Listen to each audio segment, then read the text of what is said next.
Well, you may look at this record of Gonzaga Bulldogs this year and think things have been pretty easy for the nation's #2 team, but that's not really the case. Our Alyssa Charleston takes a closer look at the adversities they've already overcome.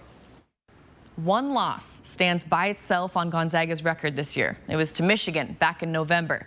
Outside of that, 26 wins. Part of why last week they came out as the country's favorite to win the national title this year at 7-to-1 odds. Countless newspapers, podcasts, sports networks will tell you this has to be Mark Few's best shot at a championship.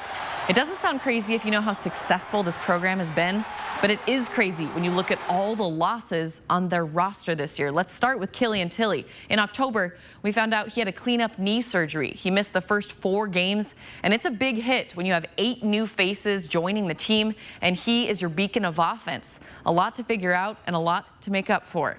Then, the end of October, we found out the 6'10", 260-pound Omar Ballo was ruled academically ineligible by the NCAA. He would have been raw, but we know he's a shot blocker and could have relieved Filip Petrushev and Drew Timme down low. Plus, his nickname is Baby Shaq. And if your nickname is Baby Shaq, you're going to make an impact. It's a proven fact. Anyway, never played a minute this year. Then, right before their exhibition game, we're told freshman Brock Reve made a personal decision to leave the program. He might have been undersized, but the kid had handles and he could score. Former Washington High School all-time leading scorer. Mark Few said he would get some minutes this year. Instead, he is gone, and all those guard minutes fall on Corey Kispert, Ryan Woolridge, Joel Ayayi, and Admon Gilder Jr.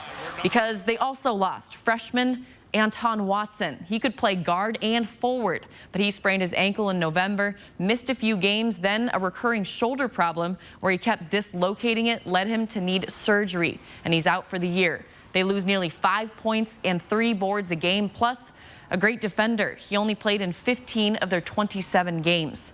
But even after all of that, they go on to win 26 games, lose only 1. They're #1 in the country in offensive efficiency, ranked #1 in the nation for a couple weeks. And then Killian Tilly sprains his ankle, missed 2 games. Overall, he's been sidelined for 9 games this season. That's a lot of minutes on 7 players. Only 7 Zags average 10 or more minutes. And when you do the math for every other top 5 team in the country, they each have at least 8 players putting in more than 10 minutes each. And Duke has 10 players averaging that many minutes. So when you remember everything that's happened this season, Gonzaga's 26-1 record is more impressive than it looks. They've absorbed 3 complete losses and several games without their preseason All-American and Killian Tilly. But March Madness is a grind, and it is right around the corner. We're going to find out soon if the Zags' resiliency wins out over their short bench. Reporting in studio, I'm Alyssa Charleston. Thank you, Alyssa. Gonzaga will be back home against San Francisco coming up Thursday night at 8 o'clock.